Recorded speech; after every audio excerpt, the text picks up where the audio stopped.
It's truly an honor to welcome Chang-Rae Lee this evening, one of my favorite writers and a writer beloved by all of our staff. He's here tonight to talk about his new novel, On Such a Full Sea, which is just out this week. This dystopian novel is something of a departure for the author, who burst onto the literary scene in 1995 with his award-winning debut, Native Speaker, and who's best known for exploring themes of alienation, identity, and assimilation. This book continues to explore these same themes, but in a vastly different landscape that happens to include a chilling futuristic vision of Baltimore.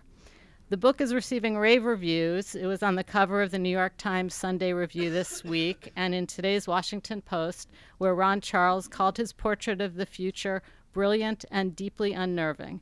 Please help me welcome Chang-Rae Lee back to Politics and Prose.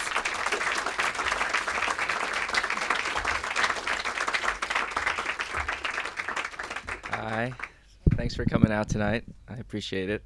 Sorry for being a little late. I thought I'd left a lot of time for the taxi ride here, but it was crazy. I think I spent 40 minutes in a taxi from downtown. So. But, you know, I don't love to read for my work that long, and I'd much rather have a conversation afterwards. So I would just prefer to spend more time for questions and whatever. Maybe what I'll say is that, first of all, I'm very happy to be back at Politics and Prose. I think I've been here for every single one of my books, and so it's a very comfortable place for me, and I love coming back. This book is a book that people always have been asking me this last couple days. You know, why did you set out to write this dystopian fiction?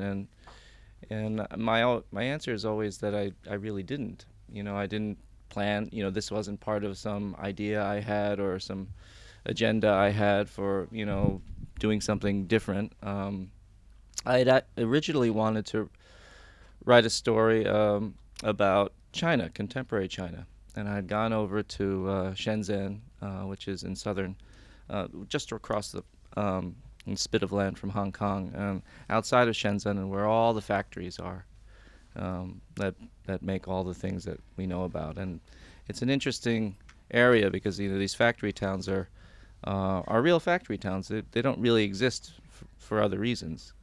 So there'll be a place a little village that specializes in socks, and another one in zippers, and another one in, you know, whatever, and that you would never ever have to think about, you know, when you put on your shoes and they make the soles of the Nike shoes. So I was in a factory. I got to see a factory through some connections. I went to a factory that had whose main purpose was to make motors, but these were very, very small motors. These were motors that, again, you would probably not think about. They were the motors, for example, that drive your DVD tray. And I guess in a lot of electronics and modern goods things just sort of move, and we just assume that they move somehow, and these folks made these very little small motors, or the motors that might work your side view mirror, that kind of thing. They made slightly bigger motors too, but they specialized in the small ones. So I went to this factory and thinking about just this social realist novel I was going to write about factory workers and owners, and kind of in the vein of, I don't know if you've read that book by Émile Zola called Germinal, about the coal mines in northern France, which is a book that I really loved. But this factory was fascinating. You know, it was sort of a campus, and not at all horrible. Not at all, you know, sort of this Dickensian kind of, you know, worker mine. It was more like a, you know, kind of a rundown prep school campus, if prep school sort of let itself go, if Sidwell Friends let itself go, I suppose. And there was nothing, of course, there that was anything but for the service of, other than the service of function. So there's really no ornament, there's no real paint color, sort of very drab, sort of tidy place.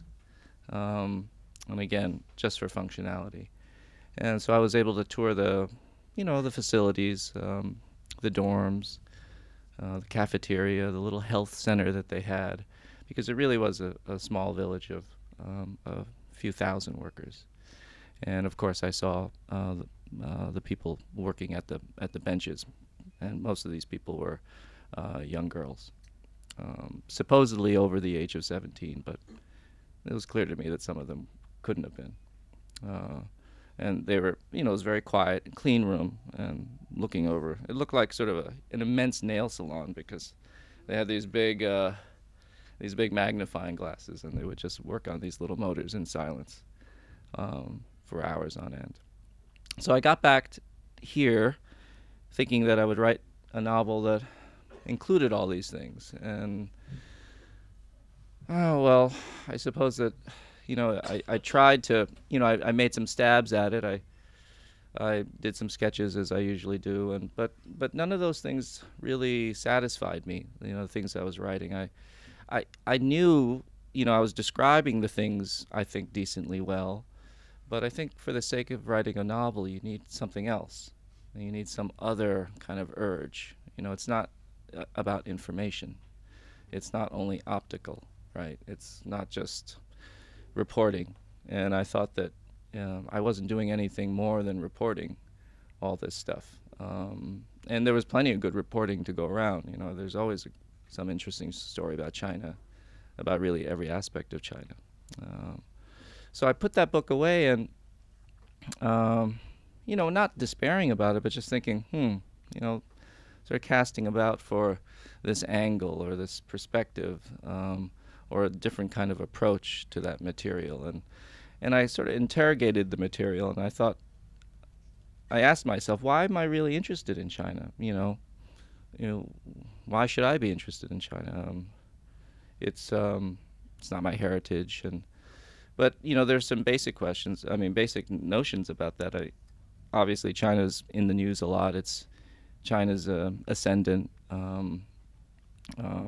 It's ascending, and that was clearly an interest of mine. But I also thought about the flip side of that, which was about American maybe stagnation or decline. That here was this rising power for the 21st and maybe 22nd century, and thinking about, as an American citizen, sort of viewing that against what I've been feeling about things that have been going on in our country.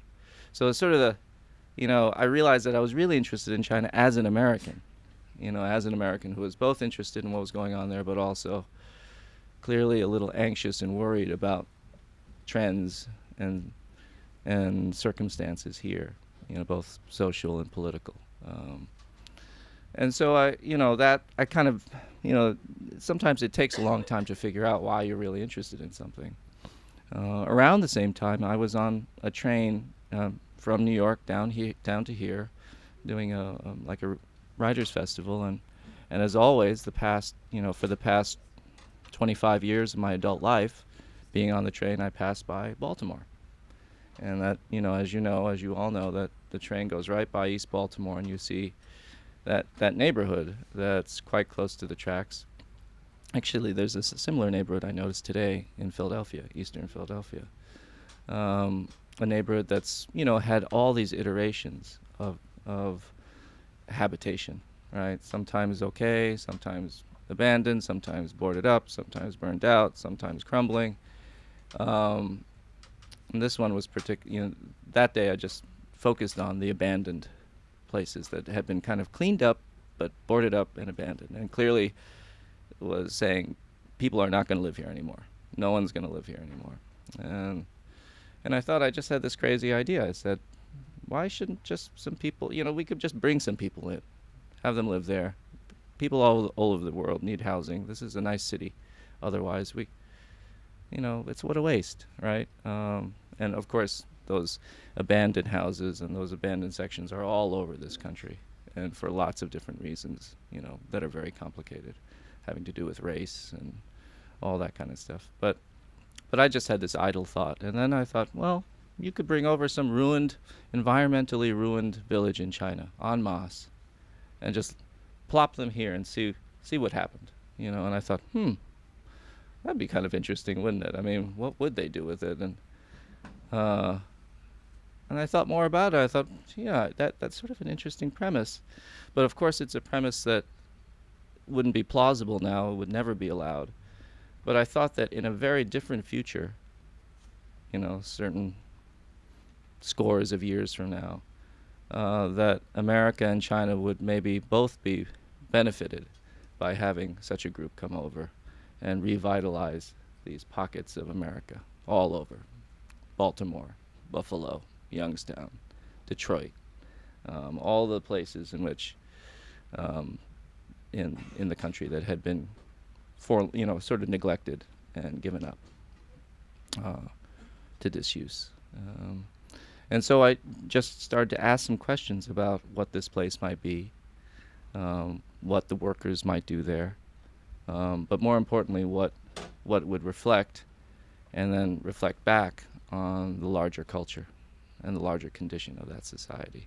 So that's how this dystopian, quote unquote, setting came about. It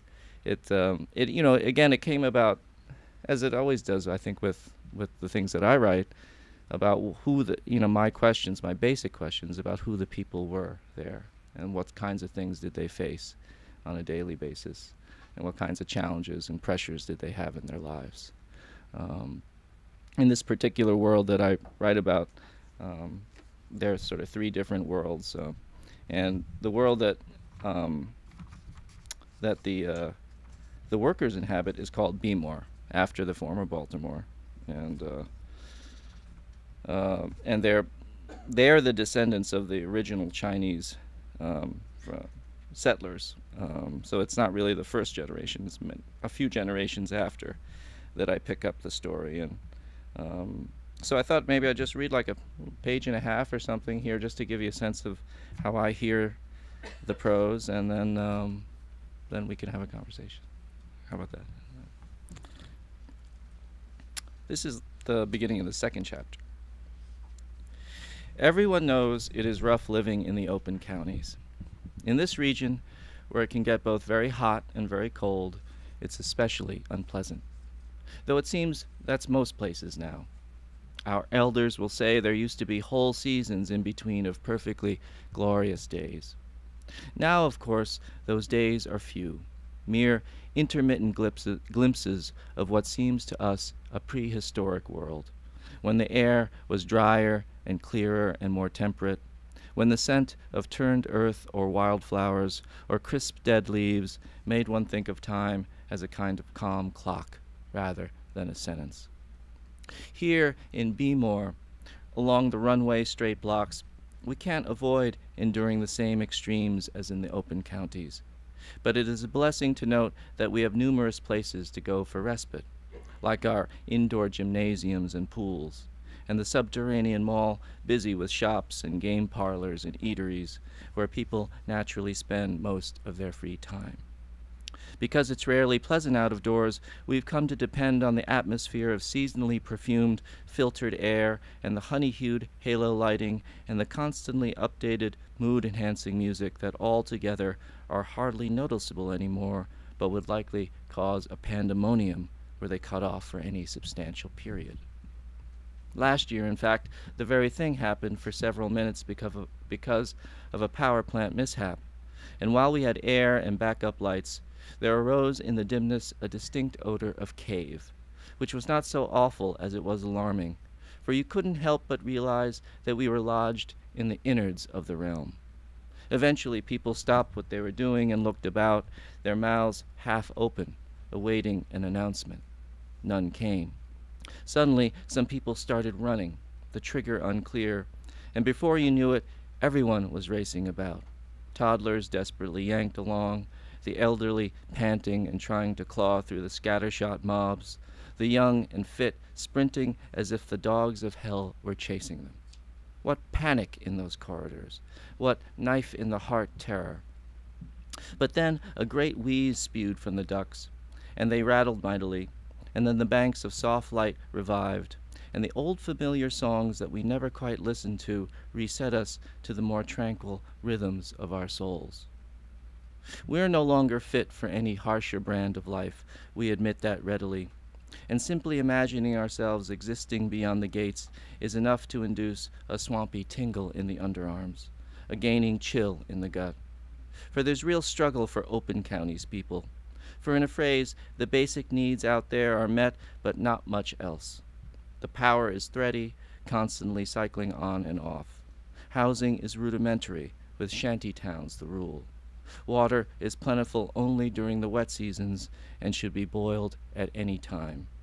And talking about smell, the system of sewers in the open counties, ours in Baltimore was redone as recently as 10 years ago, dates from nearly 200 years before our people arrived from New China, truly ancient times, such that after there's a heavy rain and the wind blows from the southwest, you can pick up from our very block the sharp rot stink of human settlement, that undying herald, we are here, we are here, we are here.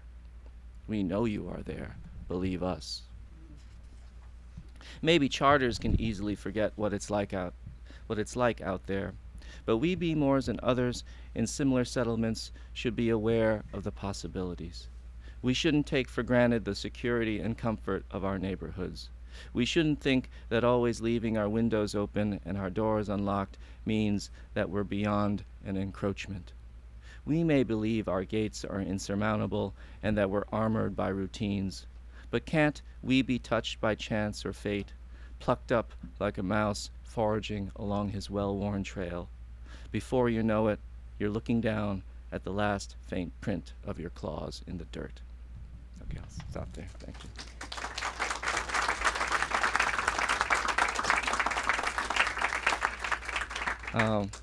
So yeah, the Baltimore is where the workers live in the settlement, and outside, as I referred to something called the open counties, and that's basically just, you know, a place that's, most of the lands is just neglected by everyone, anything governmental. And then there are the charter villages where, you know, the quote-unquote elites live.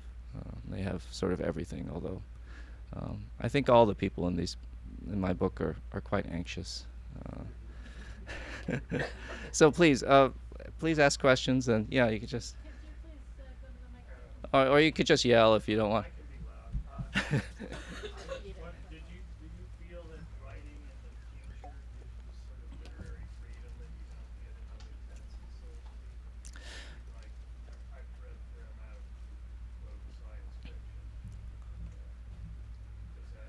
Yeah, the question was about writing about the future. Does it give me kind of literary freedom, or a certain kind of freedom, artistic freedom, maybe? Yeah, I think it does. You know, it shouldn't, because, you know, if I'm writing a sort of domestic drama scene that's set in a suburb of D.C., I still need to pick out all the freshest details, right? I still need to do all the things that I normally do. But I guess with the larger contextual details being sort of in question, you know, in a futuristic setting, I think there's both liberty, but also a lot more pressure in a way, because you can't just say anything, right? You can't just make anything up. It has to feel convincing. But the question is, what makes such a thing convincing? I don't think, you know, for me, I don't think it's the architecture or the technology, or some other writers might get into all that, you know, really just create this whole manual for the world, you know, this plan book about laws, But I guess I'm just not interested in that. I'm not that kind of writer. What I am interested in is, you know, what are those people in that place thinking, right? And what are they feeling? And I think, so even though it feels like I have a lot of liberty to create any particular situation I want, it can only be a situation, if it works, I think, it can only be a situation that makes some sense emotionally and psychically for my characters. And so I was just asking the same questions as I do of all my characters, is what does this particular character say in this charter village who has all this stuff? What is he or she really concerned with? And how did they get to that place? You know, are they, you know, sort of fetishists for some certain practice, for example? And then I would think about, okay, so where did that practice come from, and how did it develop in the society, say? How was that? You know, because society, even though we're all individuals, you know, society forms and deforms us, right? It tells us, it influences us in ways that we can see and can't. And so that's the, so I still started from the human. Yeah, I still started from the human origin, instead of starting from this place, Mars, and saying, well, in Mars there's no air, or the air is different, and then so. But I actually did it the other way, and then created the world in the image of these people, as a reflection, as an outward reflection of their inner lives, if that makes sense. Yeah. Could you talk a bit about the selection of your narrator, who is talking to us in the chapter, and who talks to us throughout the book? Yeah, I mean, the narrator is, I don't know if you noticed, but it's first person plural, a we. And sometimes it will address in a second person way. You know, he'll address the reader, you would do this, but it's a we. And a great part of this book, right from the start, I knew, and partly because of the things I was talking about my interest in China, and part of that was about an interest in this community of a factory town and the community of a factory village. So one of my interests in this book was to really get into the practices, the beliefs, the kind of ethos of this community of Be More. And while I could have easily, you know, the choice I could have made without really thinking about the novel would be just to have the hero of the novel, her name is Fan, have her narrate the novel in first person, or maybe in third person close. Just, you know, follow her around and get into her head. But I decided very early on that that although she was the central character in the novel, she wouldn't quite be the central consciousness. That she doesn't have, and you'll see, I don't really get into her consciousness in the ways that I've gotten into the consciousnesses in a very, very detailed manner of all my other characters. But I do get into the consciousness in quite a detailed way of Be More. And once I started writing the we, I realized it just felt right to me, but also it gave me a lot of liberty in going back to the first question about who this we was, and I don't specify. It seems to shift around a little bit sometimes. So I kind of, you know, in terms of craft, I really quite enjoyed it, because it also sort of disarmed me as I was writing the story of Fan. And then sometimes I would think that the we knew everything and was omniscient. At other times I thought the we was more hopeful than factual. At other times I thought maybe just plain inventing for its own sake. Because, you know, a story is always told to accrue, and, you know, the point of telling a story is not just telling a story, but somehow within the story it accrues to some consciousness, right?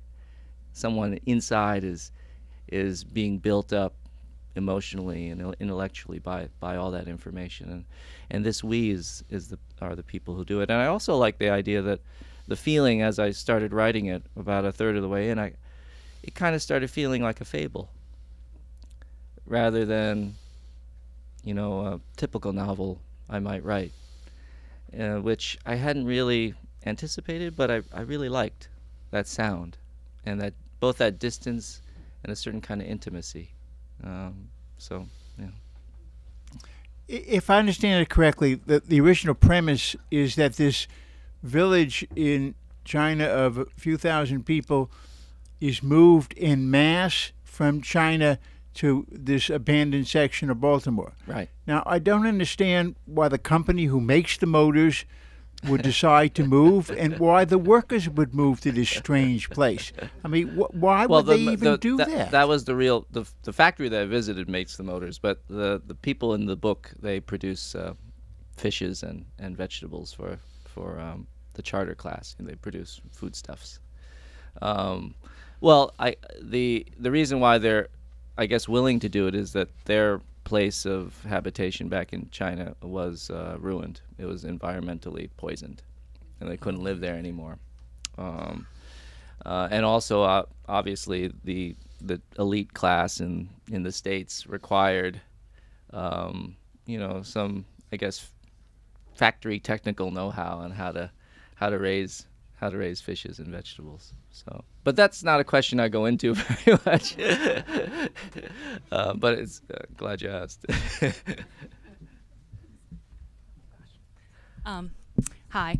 So when you mentioned Be More, I've always known Baltimore as Be More. Yeah. My parents owned businesses there and things. And so when you were mentioning that, I couldn't help thinking, I guess following up with the question that was just asked, thinking about Korean immigrants who have come over from South Korea to start businesses there. So in any case, I haven't finished reading the book, but it just for a moment made me think of that because there are better opportunities. So it's not just environmental reasons, right? But more recently. So, and that's what's really interested me about your books. There's this historical part, and I don't know if that was intentional, but for me, it just brought that up.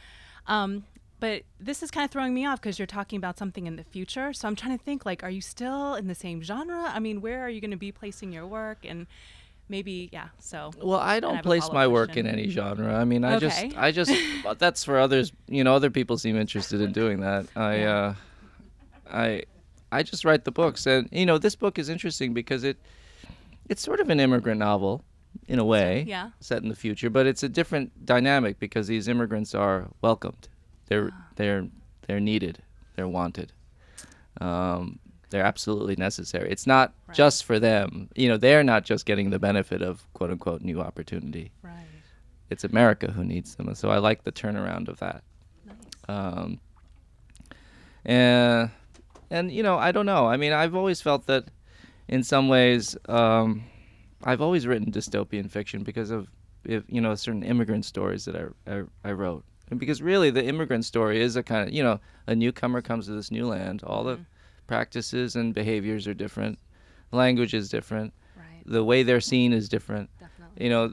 Those fictions are dystopian for those particular people, not for the general populace. But if you turn it around in terms of perspective, they're kind of dystopian novels, right?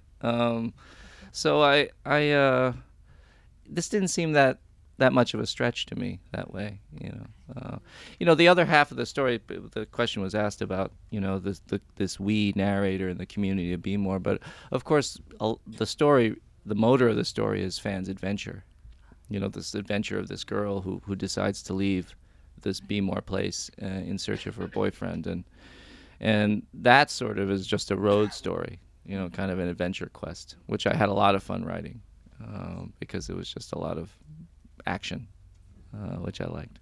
Can I ask a follow-up Yeah, question too? So thinking about, I don't know if am I allowed to ask about your other books? But Sure. Just thinking about, Anything. I guess this book and the last one, The Surrendered, I was just curious in terms of whose work has influenced you in writing both or one of, or whichever one you want to share.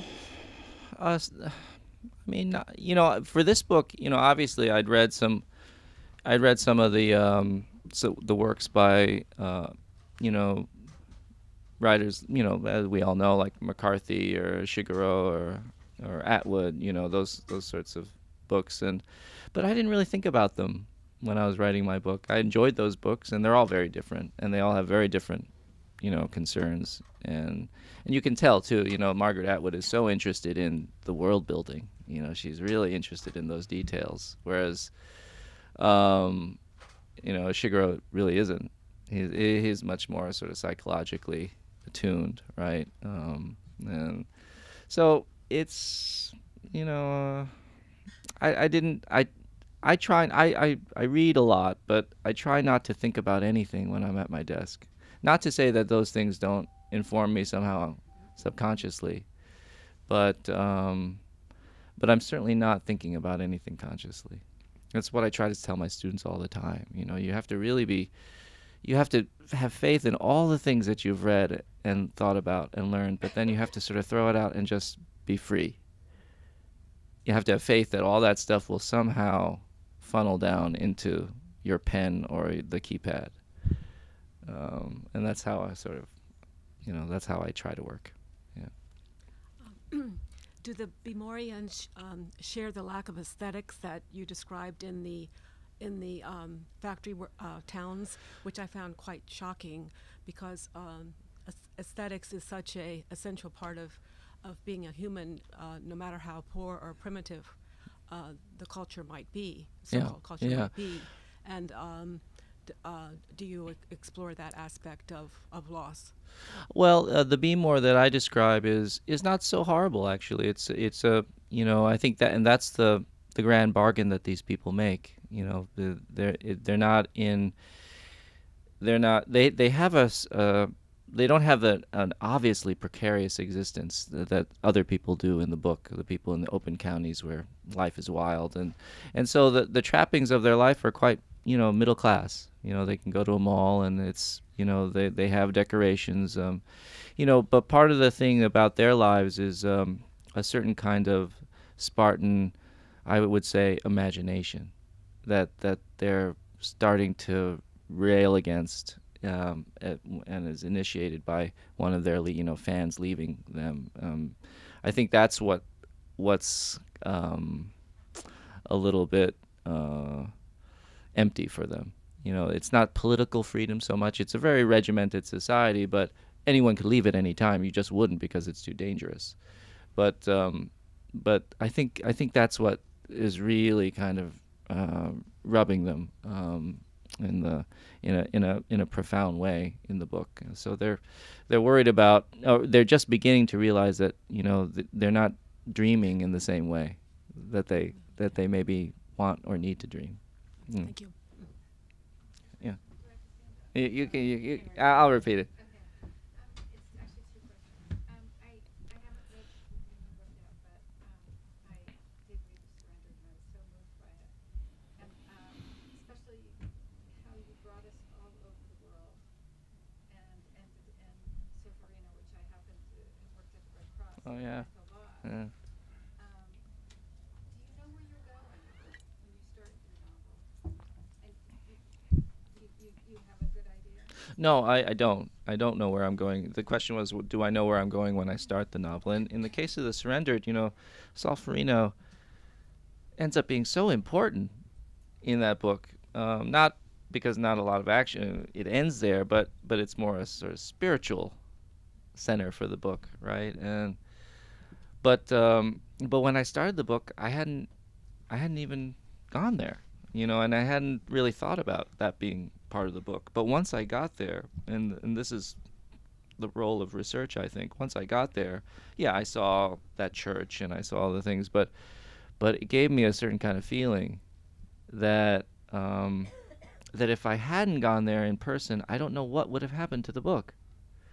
So I probably wrote a third of the book without having really considered that to be important. And yet, it ends up being all important, right?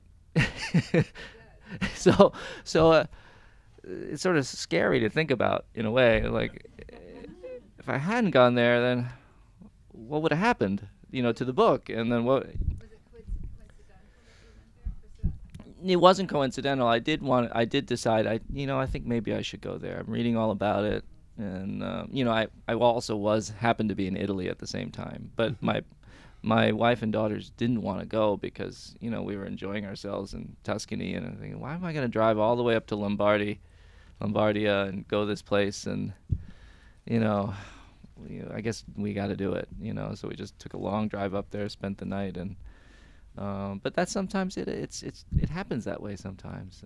And I, you know, maybe you'd think that would maybe make me plan things more the next time around, but I guess, you know, I have this weird mystical idea that whatever I've seen and when I've seen it will, if it does influence the book, it's meant to, and if it doesn't, it's not meant to. I don't know. It's just so I don't plan, and I didn't plan this book. You couldn't really, the way that it happens. Yeah. Forward to reading it. My other further question is about research. Did you think about climate change and the projections about what's going to happen? Yeah, I mean, generally climate change a little bit. You know, at the start, there's this mention about extremes of weather, and so that was sort of just, you know, I would say a sort of general but sort of distant condition. The condition that I was thinking much more of was, you know, maybe at least what drives the people to come to these people to come over is just environmental kind of disaster. You know, and that's one thing that we, you know, I was doing a lot of research about China. You know, just, you know, all this production means a lot of waste. And you know, I don't know if you've ever seen pictures of these particular, not this factory town, but others where they do mining and use chemicals to, you know, for their processes, and it's amazing what's happening to the lakes and rivers and fields there, and what's happening to the people. So that was something I was definitely thinking about. Yeah, we get to a couple more. Yeah. Yeah. After 2 generations, to what extent do you visualize an integration into American society? Do the children go to school? Do they eat exclusively? Oh, in the book, you mean? Yeah, in the book. Oh, it's many more generations after that. But they don't go to. Well, they have their own schools inside their facility. But to what extent do they integrate? Do their children become doctors and scientists like the Chinese community? No. There's no real mobility in this society that I envision. There are a very rare few who test out can apply to live in this other place where there's wealth and there's good education and good health care. But generally, no. Most of the people who are stuck out in the counties where there's nothing are stuck out there, and the workers are pretty much relegated to that life generation after generation. And the charters are, unless they, you know, some bad thing befalls them in terms of their finances, will always be there too. Yeah. And one more question? This one is more or less personal, or as an art, you know, as a writer. But again, you already mentioned, you know, the 3 types of people are anxious or anxiety. Is that writer also in anxiety? We're always in anxiety. What's your anxiety? Yeah, I mean, I don't think people write futuristic, speculative fictions if they don't have serious anxieties, because that's really that's the way I work these things out, you know. And you know, the funny thing is, I didn't know that these anxieties were so important to me until I started writing them. You know, because we go about our lives, you know, and look, let's face it, most of us have probably very good lives, right? We have education. Most of us now have health care. We're not worried about the basic things, and we take, not for granted, but we put in the background all the other things that could happen, all the other things that are happening, say with, you know, grave income inequality, right? And I'm not against wealth by any means, but I am very worried about the idea that people are becoming more and more entrenched and trapped in their class in this society, because of regulations, laws, tax law, all those kinds of things, and that for all the class. So yeah, that was definitely an anxiety of mine, and you know, in some ways, this book is it triggers, say, it could trigger, say, political conversations. I didn't mean it to, but it's probably the book of mine that is most sort of socially aware. The others were more, I think, psychological investigations of people who were in a certain circumstance, and not that politically attuned or socially attuned. Now, I don't know if it's age or whatever, but maybe now, you know, that's partly maybe why this book came to be. Yeah, just one last thing, you know, thinking about the we voice again, it kind of reminds me a little bit of the Greek chorus, Yeah. Yeah, absolutely. And, you know, I thought that too. But again, I didn't want this chorus to be monolithic and absolutely consistent throughout. I would allow them to be moralizing, allow them to be all-knowing, but then all those other things that I mentioned. And for me, it wouldn't have worked for me, and I wouldn't have been interested in writing that way if it had been a classic chorus. And that was the interest for me in writing this book. And you know, this book is an odd book. I mean, if I had really wanted to write just an adventure tale, I think I could have easily just done that. But I found myself not bored with it, but just not fully satisfied with it. I needed another side to all that, you know, and so this we gave me that other side. Yeah. Yeah. Well, thank you very much for coming.